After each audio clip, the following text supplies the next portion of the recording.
ஷலன் நல்ல பொண்ணே கிடையாது. அவளுக்கு ரிஷப் சார் கூட கல்யாணமாக போகுதானா, இன்னொருத்தர் கூட அவளுக்கு அஃபேர் இருக்கு. இந்த விஷயத்த நான் என் கண்ணால பாத்திருக்கேன். அவ இன்னொரு பையனை ஹக் பண்ணா, அதுவும் அவளோட என்கேஜ்மெண்ட் டே அன்னைக்கு இன்னொருத்தனை ஹக் பண்றத நான் பார்த்தேன். என் கண்ணால நான் பார்த்த விஷயத்த நான் உடனே போய் கரண் ஃபேமிலி கிட்ட சொன்னேன். ஆனா அவங்க என்ன பண்ணாங்க தெரியுமா? வேற யாராவதா இருந்தா உடனே கல்யாணத்தை நிறுத்திருப்பாங்க. ஆனா அவங்க ஷர்லனுக்கு இன்னும் பாசத்தை அதிகமா கொடுத்தாங்க. அவளை எங்க குடும்பத்துல ஒருத்தின்னு சொன்னாங்க. ஏன்னா அவங்க மத்தவங்களுக்காக கெட்டதை யோசிக்க மாட்டாங்க. அவங்களுக்கு யார் மேலேயும் சந்தேகம் வராது. அவங்க குடும்ப விஷயம்னு வரும்போது அவங்க மத்தவங்க சொல்றதை கேட்க மாட்டாங்க. அவங்க கண்ணால பாக்குறத மட்டும் தான் நம்புவாங்க. ஒருவேளை எல்லாரும் பிரீதா சொல்ற எல்லா விஷயத்தையும் அந்த ஃபேமிலியில இருக்கிறவங்க கேட்பாங்கன்னு நினைப்பாங்க. ஆனா அது உண்மையே இல்ல. அவங்க நான் சொல்றதை கேட்டாங்க, ஆனா அவங்க ஏத்துக்கல. அவங்க எந்த ஸ்டெப்பும் எடுக்கல. அவங்க முன்ன மாதிரி கிடையாது. சந்தேகத்தை வச்சுட்டு இப்படி ரிஷப் சார் இப்படி அரெஸ்ட் பண்ண வச்சுட்ட. எதுக்கு இப்படி பார்த்துட்டு இருக்க மோனிஷா? உனக்கு கொஞ்சம் கூட தெரியாதா? கரண் ஃபேமிலில இருக்கவங்க எவ்வளவு நல்லவங்க. அவங்க ரொம்ப உண்மையானவங்க. உன்னையும் அவங்க எனக்கு தெரியும். அவங்க ரொம்ப நல்லவங்க தான். முதல் பார்வையிலேயே யாருன்னு தெரியாத ஒருத்தனை ஏத்துக்கிட்டாங்க. செகண்ட் டைம் மீட் பண்ணும்போது அவனை பார்ட்னர் ஆக்கிக்கிட்டாங்க. மூணாவது தடவை மீட் பண்றதுக்கு முன்னாடி அவனை கொன்னுட்டாங்க. இல்ல மோனிஷா, நீ தப்பா யோசிக்கிற. நான் என்ன தப்பா புரிஞ்சுக்கிட்டேன்? ரிஷப் சார் அந்த மாதிரி பண்ணல. அந்த குடும்பத்துல இருக்கிறவங்க யாருமே இதை பண்ணல. அவங்க எதுக்காக இதை பண்ணணும் நீயே சொல்லு. எதுக்காக பண்ணாங்கன்னா அவங்க ரித்விக்க வச்சு அவங்க என்ன பத்தி தெரிஞ்சுக்கணும்னு நினைச்சாங்க. என்ன வச்சு அவன்கிட்ட, அதாவது யாரு நீங்க மாஸ்டர் மைண்ட்னு நினைக்கிறீங்களோ அவனை கண்டுபிடிக்கணும்னு நினைச்சீங்க. அதனால எனக்கும் கரணுக்கும் என்கேஜ்மெண்ட் பண்ணி வச்சீங்க. உங்களுக்கு அந்த மாஸ்டர் மைண்ட் பத்தி தெரியணுங்கிறதுக்காக கொஞ்சம் கூட மனசாட்சியே இல்லாம ரித்விக்க கொன்னுட்டீங்க. மோனிஷா ப்ளீஸ் என்கிட்ட சொல்லு, அந்த மாஸ்டர் மைண்ட் யாரு? பாத்தியா, இப்ப கூட நீ அந்த மாஸ்டர் மைண்ட் பத்தி தான் என்கிட்ட கேட்டுட்டு இருக்க. உங்களுக்கெல்லாம் பாசம் காதல் எல்லாமே ரொம்பவே விளையாட்டுத்தனமா இருக்கு, ரபிஷா இருக்கு. அந்த மாஸ்டர் மைண்ட பத்தி நீங்க தெரிஞ்சுக்கிறதுக்காக என்னோட ரித்விக்கோட உயிரை போயிடுச்சு. அவன் இதுக்கப்புறம் திரும்பி வர மாட்டான். என்னோட ரித்விக்க நீங்க தான் கொன்னீங்க. நீங்க தான் இதுக்கெல்லாம் காரணம். ரித்விக்கோட உயிர் போனதுக்கு ரிஷப் சாரோ இல்ல அந்த ஃபேமிலியோ கிடையாது. ரித்விக்கோட உயிர் போனதுக்கு நான் தான் காரணம். ஆமா மோனிஷா, ரித்விக்கோட உயிர் போனதுக்கு நான் தான் காரணம். இதெல்லாம் என்னோட பிளான் தான். இதெல்லாம் என்னோட ஐடியா தான். இது மட்டும் இல்ல, கரண் உனக்கு ப்ரப்போஸ் பண்ணது, கல்யாணம் பண்ணிக்கோன்னு சொன்னது, அதுவும் என்னோட ஐடியா தான். இந்த எல்லா பிளானிங்கும் என்னோடது. பாவம் அந்த குடும்பம், ரிஷப் சார், அவங்களுக்குலாம் இது எதுவுமே தெரியாது. இப்படிலாம் பிளான் பண்ணவே தெரியாது. எனக்கும் தெரியாது மோனிஷா, எனக்கும் தெரியாது. ஆனா உன்னாலதான் நான் இப்படிலாம் பண்ணேன். ஏன்னா எனக்கு வேற வழியே கிடைக்கல. நான் எப்படியாவது கரணை காப்பாத்தியே ஆகணுங்கிறதுக்காக இந்த மாதிரிலாம் பிளான் பண்ணேன். நீ கரண் மேல பொய்யான மொலஸ்ட்ரேஷன் கேஸ் போட்டல, சொல்லு மோனிஷா. அதனால்தான் கரண் கிட்ட உனக்கு கல்யாணம் பண்ணிக்கிறேன்னு சொல்ல சொன்னேன். உன்கிட்ட ப்ரப்போஸ் பண்ண சொன்னேன். ஏன்னா நீ கரணை காதலிக்கலன்னு எனக்கு நல்லா தெரியும். நீ வேற ஒருத்தனை காதலிக்கிற, உனக்கு பாய் ஃப்ரெண்ட் இருக்கான்னு எனக்கு நல்லா தெரியும். அதனால நீ கண்டிப்பா கல்யாணம் பண்ணிக்க மாட்டேன்னு நினைச்ச. கல்யாணத்துல இருந்து நீ விட்டு போயிடுவேன்னு நினைச்ச. கரணுக்கும் எனக்கும் உன்னை பத்தி நல்லாவே தெரியுங்கிற விஷயம் உனக்கும் நல்லா தெரியும். கரண் உன்னை கல்யாணம் பண்ணிக்க நினைக்கல. கரண் இதை விட்டு போயிடுவான்னு நீ நினைச்சிட்டு இருந்த. நீ இதை விட்டுட்டு போயிடுவேன்னு நாங்க அங்க யோசிச்சுட்டு இருந்தோம். இந்த எல்லா பிளானையும், கல்யாண டிராமா முழுக்க எல்லாமே நான் பண்ணதுதான். உனக்கு ஏதாவது கோபம் இருக்குன்னா, உனக்கு வெறுப்பு இருக்குன்னா, நீ ஃப்ரஸ்ட்ரேட்டடா இருக்கனா, ஏதாவது பண்ணுனா என்ன பண்ணு. ஏன்னா நான் தான் தப்பு பண்ணிருக்கேன். இந்த எல்லா பிளானுக்கும் நான் தான் காரணம். என்ன காயப்படுத்து. இது மட்டும் இல்ல, ரித்விக்க கூட நான் தான் இதுக்குள்ள கொண்டு வந்தேன். ஏன்னா எனக்கு உன்னோட பாய் ஃப்ரெண்ட் பத்தி தெரிஞ்சிருச்சு.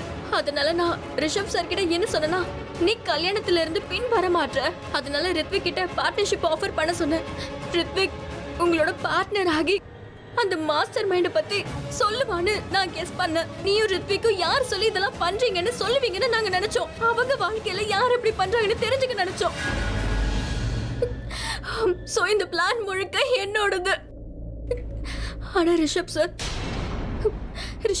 நல்லவர். ரித்விக்கு நிஜமாவே அவருக்கு பிடிக்க ஆரம்பிச்சிருச்சு. நிஜமாவே அவனை தம்பியா நினைச்சாரு.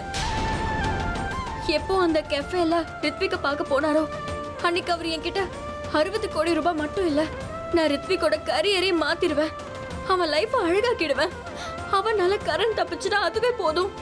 அது மட்டும் இல்ல, மோனிஷாவும் ரித்விக்கும் ரொம்ப நல்லவங்கன்னு அவர் என்கிட்டயே சொன்னாரு.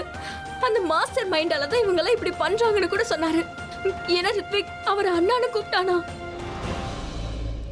ஒரு எதிரிய கூட தன்னோட தம்பியா நினைக்கிறவரு எப்படி அவனை கொல்லணும்னு யோசிப்பாரு, நீயே சொல்லு. கொஞ்சமாவது அவரை புரிஞ்சுக்கோ. இவர் மட்டும் இல்ல மோனிஷா, அந்த வீட்டுல இருக்கவங்க எல்லாருமே ரொம்ப நல்லவங்க. அவங்களுக்கு பிளானிங் பண்றது, மத்தவங்களை ஏமாத்தி அவங்களை கஷ்டப்படுத்துறது இதெல்லாம் சுத்தமா தெரியாது. அவங்களுக்கு பாசத்தை காட்ட மட்டும்தான் தெரியும். பாசத்தோட மொழி மட்டும்தான் அவங்களுக்கு தெரியும். அவங்க மத்தவங்களுக்காக தன்னோட உயிரை கூட விடுவாங்க. ஆனா மத்தவங்க உயிரை எடுக்கிறத பத்தி யோசிக்க கூட மாட்டாங்க. இல்ல நீயே சொல்லு. அவங்க ரித்விக்கு 60 கோடி ரூபாய்க்கான பார்ட்னர்ஷிப்பை ஆஃபர் பண்ணாங்க. வேற யாராவது இருந்தா அவனை தூக்கிடலாம், அவனை டார்ச்சர் பண்ணி எப்படியாவது அந்த மாஸ்டர் மைண்ட் பேரை தெரிஞ்சுக்கலாம்னு நினைப்பாங்க. ஆனா அந்த மாதிரி அவங்க பண்றத பத்தி யோசிக்க கூட மாட்டாங்க. அவனை கடத்துறத பத்தியே யோசிக்காத அவங்க கொல்றத பத்தி எப்படி யோசிப்பாங்க? நான் சொல்றத கேளு மோனிஷா. அவங்க ரொம்ப நல்லவங்க. நீ அவங்கள பத்தி ரொம்ப ரொம்ப தப்பா யோசிச்சுட்டு இருக்க. நீ யோசிக்கிற மாதிரி கொஞ்சம் கூட கிடையாது.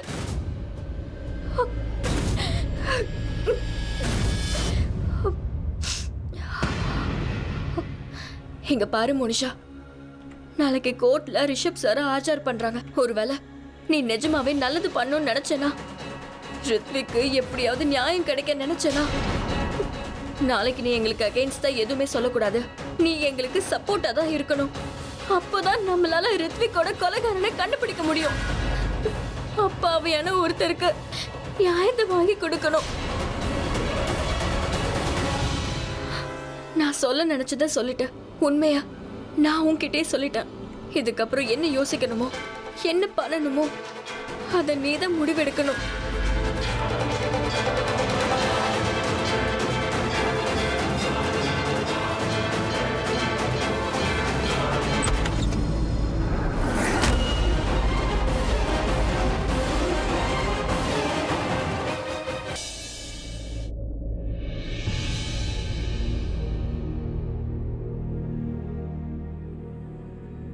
அந்த பொண்ணு ஞாபகமாகவே இருக்குல்ல சார்? அதான் இப்போ ஒரு பொண்ணு உங்களை பார்க்க வந்தாங்களே.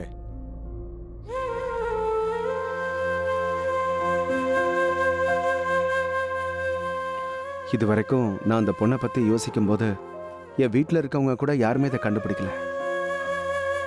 ஆனால் நீ எப்படி கண்டுபிடிச்ச? இந்த உலகமே இப்படிதான் சார்.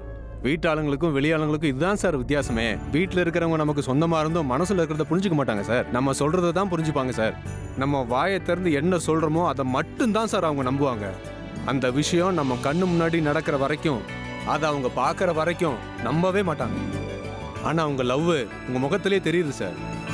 சத்தியமா சொல்றேன், ரொம்ப தெளிவா தெரியுது சார். எனக்கு நல்லா புரியுது சார்.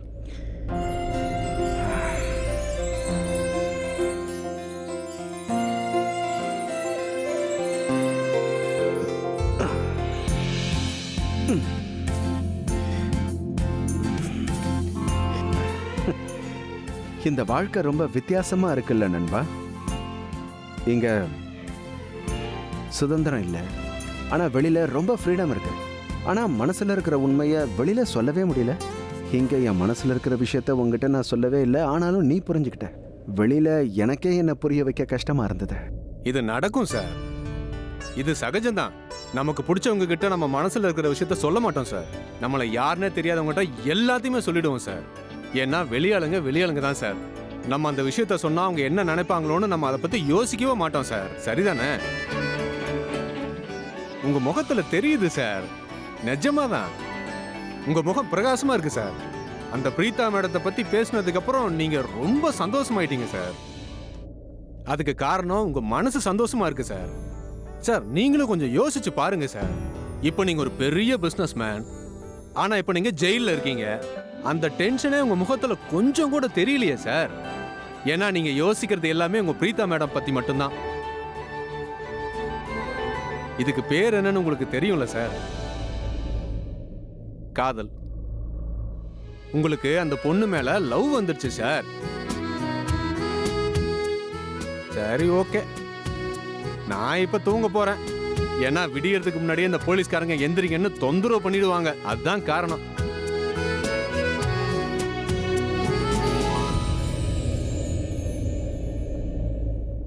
என்னை பற்றி அவள் யோசிச்சுட்டு இருப்பா. என்னை பற்றி அவள் கண்டிப்பாக பேசிக்கிட்டு இருப்பா. என்னை கண்டிப்பாக மிஸ் பண்ணுவா. நானும் அவளை ரொம்ப மிஸ் பண்ணுறேன். நான் எந்த அளவுக்கு நேசிக்கிறேனோ அந்த அளவுக்கு வேறு யாருமே அவளை நேசிக்கவே முடியாது.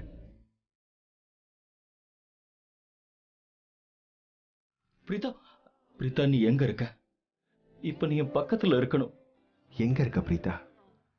ஏன்னு தெரியல, இன்னைக்கு நீ என் பக்கத்துலேயே இருக்கணும்னு எனக்கு தோணிக்கிட்டே இருக்க. இப்போ நீ எங்கே இருக்க பிரீதா?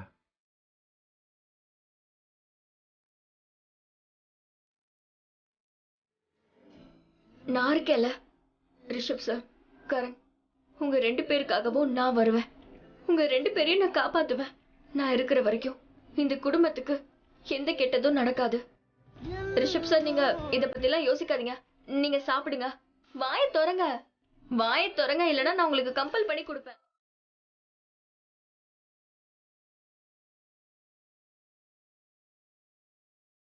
அது எப்படி ரிஷப் சார் நம்ம திரும்ப கூட்டிட்டு வரலாம்? நீ தனியா ஒண்ணும் இல்ல, நான் உன் கூட இருக்கேன்.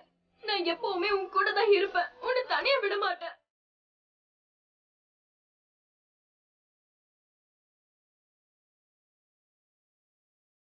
நீ என்கிட்ட ஒரு ப்ராமிஸ் பண்ணுறியா? என்ன ஆனாலும் சரி, நீ கரணை தனியாக விடவே கூடாது பிரீதா. நான் இங்கே வந்ததால அவன் ரொம்ப கஷ்டப்படுவான். நான் இல்லாத குறைய நீ தான் தீர்த்து வைக்கணும்.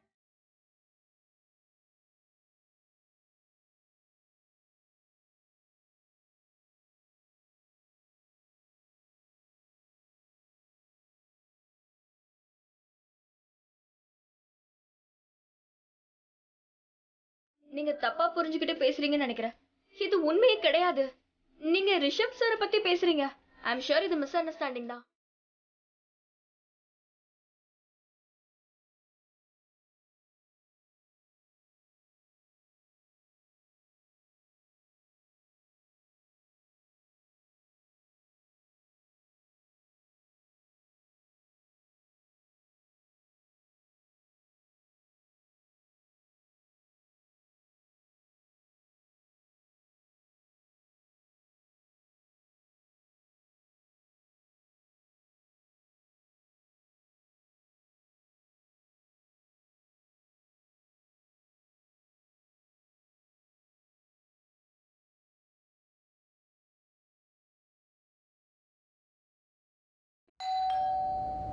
ரிஷப் வந்துட்டான்னு நினைக்கிறேன். என்னோட பையன் வீட்டுக்கு வந்துட்டான்.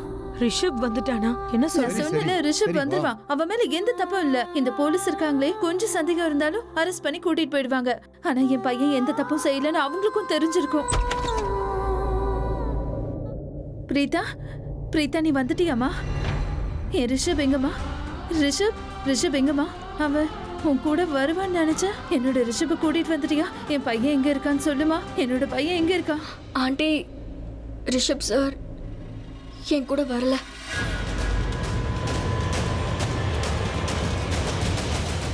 ஆனா சீக்கிரமாவே அவரை நான் கூட்டிட்டு வந்துருவேன். சரிம்மா பிரீதா, ஒன்றும் பிரச்சனை இல்லை. நீ உள்ள வா. வாமா, நீ உள்ள வா. நில்ல, நீ உள்ள வரணும்ன்ற அவசியம் இல்ல. கரீனா, உனக்கு என்ன ஆச்சு? எதுக்கு இவ்வளவு உள்ள வர விட மாட்டேங்கிற? இவ ஏதோ சும்மா சொல்றாமா. ரிஷப் போனதுல இருந்து எல்லாரும் இப்படிதான் இருக்கும். நீ உள்ள வாமா. ஒன்றும் தேவையில்லை. நான் நல்லாதாம்மா இருக்கேன். நீங்க தான் கொஞ்சம் கூட யோசிக்க மாட்டேங்கிறீங்க. நீங்க எல்லாரும் மறந்துட்டீங்களா? என்ன நடந்துச்சுன்னு ஞாபகம் இல்ல? என்னாச்சு கரீனா ஆண்டி? நீங்க ஏன் இப்படி பேசுறீங்க? இங்க பாரு, என்ன ஆண்டின்னு கூப்பிடாத. இன்ஃபேக்ட் நீ எதுவும் சொல்லாத. உன்கிட்ட எனக்கு பேசவே விருப்பம் இல்ல. உங்க எல்லார்கிட்டையும் எனக்கு பேச விருப்பம் இல்ல. என்னோட ஃபேமிலிக்கே என் மனசுல என்ன இருக்குன்றது புரியலன்னு போது நான் பேசி என்ன பிரயோஜனம் இருக்கு? அப்படி என்ன ஆச்சு? நீங்க ஏன் இப்படி பேசுறீங்க? என்னாச்சு கரீனா? முதல்ல அத சொல்லு. இவ இந்த வீட்டுக்கு இவ ஒரு ராசி இல்லாதவ.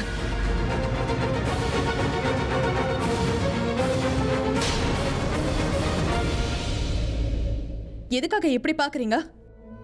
நான் ஏற்கனவே இந்த விஷயத்த சொல்லிருக்கேன். இன்னைக்கு மறுபடியும் சொல்றேன். இதுதான் உண்மை.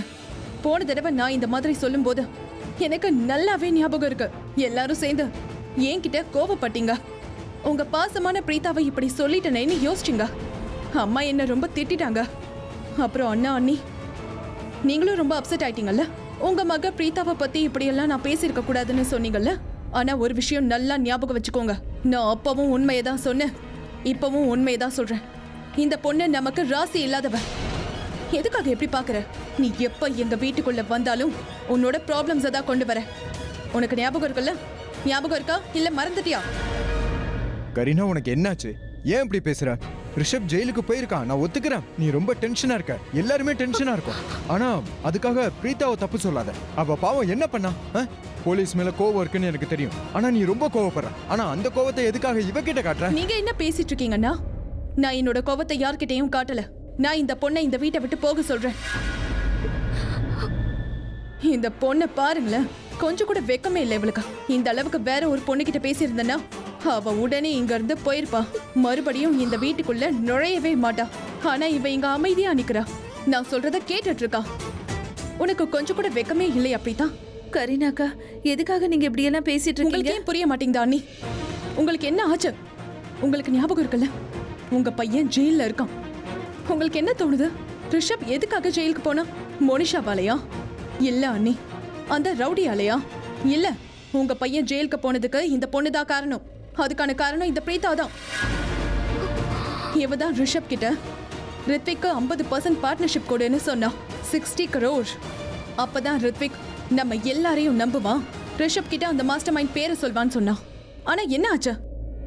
நம்ம கிட்ட பேரை சொன்னானா? இல்ல, மாஸ்டர் மைண்ட் கொஞ்சம் எச்சரிக்கையோட ரித்விக்க ஒரேடியா வழியில இருந்து நகர்த்திட்டான். அதுக்கப்புறம் நம்ம ரிஷபம் மாட்டி விட்டுட்டான், ரித்விக்கோட மர்டர்ல மாட்டி விட்டுட்டான். இதுக்கெல்லாம் இந்த பொண்ணு தான் காரணம். இங்க பாரு கரீனா, எங்களுக்கு எல்லாமே தெரியும். என்ன நடக்குது, எதுக்கு நடக்குதுன்னு தெரியும். நாம ஏன் இந்த பிளான் பண்ணோம்? நம்ம எல்லாரும் ஒன்னா சேர்ந்தானே பிளான் பண்ணோம். ரித்விக் நம்ம பார்ட்னர் ஆக்கிட்டா அந்த மாஸ்டர் மைண்டோட பேர் தெரியும்னு நினைச்சோம். என்ன ஆச்சுமா? உங்க பேரை அவமானப்பட்டான், ஒண்ணுமே பண்ணல, ஆனா பிரச்சனையில மாட்டிக்கிட்டான். இன்னைக்கு ரிஷப் ஜெயிலுக்குள்ள இருக்காமா, அதுக்கு இந்த பொண்ணுதான் காரணம். கரீனா, நாம எல்லாரும் சேர்ந்து தான் இந்த பிளானை பண்ணோம். கரெக்ட்மா, ஆனா இவ தானே ஐடியா கொடுத்தா. எதுக்காக இவ்ளோ பெரிய ரிஸ்க் எடுக்கணும்? ஒருவேளை நார்மலான விஷயம் யோசிச்சிருந்தா இன்னைக்கு நம்ம ரிஷப் நம்ம கூட இருந்திருப்பான், நம்ம வீட்ல இருந்திருப்பான். நம்ம ஏதாவது சிம்பிளா பிளான் பண்ணிருக்கலாம், அந்த மாஸ்டர் மைண்டை நம்ம கண்டுபிடிச்சிருக்கலாம். ஆனா அம்மா, நீங்க ஒரு தடவையாவது யோசிங்க. அந்த மாஸ்டர் மைண்டை கண்டுபிடிக்கிறதுக்கு, கருணனாவை வெளியே கொண்டு வரதுக்கு இதுதான் பெஸ்டான ஐடியா, இதுதான் ஷார்ட்கட்டான ஐடியாமா? அது புரியலையா Really? உங்களுக்கு? ஆனா என்ன ஆச்சு? கரண் மேல போடப்பட்ட கேஸ் என்ன ஆச்சு? உண்மை வெளியே வந்துருச்சா? நம்ம மாஸ்டர் மைண்டை கண்டுபிடிச்சோமா? இல்லம்மா, அந்த மாதிரி எதுவும் ஆகல. இன்ஃபேக்ட் அந்த மாஸ்டர் மைண்ட்க்கு நம்மளை பத்தி தெரிஞ்சிருச்சு. அவன் ரித்விகா கொன்னுட்டான். அதுக்கப்புறம் மொத்த படியையும் நம்ம ரிஷப் மேல போட்டுட்டான். கரீனா, இந்த பிளான்ல நீயும் சம்மந்தப்பட்டிருக்க, நீயும் தானே சப்போர்ட் பண்ண. ரைட் மாம், நான் பைத்தியமாயிட்டேன். எனக்கு அறிவு வேலை செய்யல. இவ்ளோ ரிஸ்கி பிளான்ல உங்களுக்கு நான் துணையா இருந்தேன். இதுக்கப்புறம் முடியாது. இதுக்கப்புறம் நான் என்ன பண்ணாலும் யோசிச்சு தான் பண்ணுவேன். முதல்ல நான் இந்த பொண்ணை இந்த வீட்டை விட்டு வெளியே அனுப்பணும். எப்ப இந்த பொண்ணு நம்ம வீட்டுக்கு வந்தாலும் இவ கூட ப்ராப்ளம்ஸை எடுத்துட்டு தான் வரா. நீங்க மறந்துட்டீங்கன்னு நினைக்கிறேன். கரண் ட்ரக்ஸ் கேஸ்ல இவ அரெஸ்ட் பண்ண வச்சான்.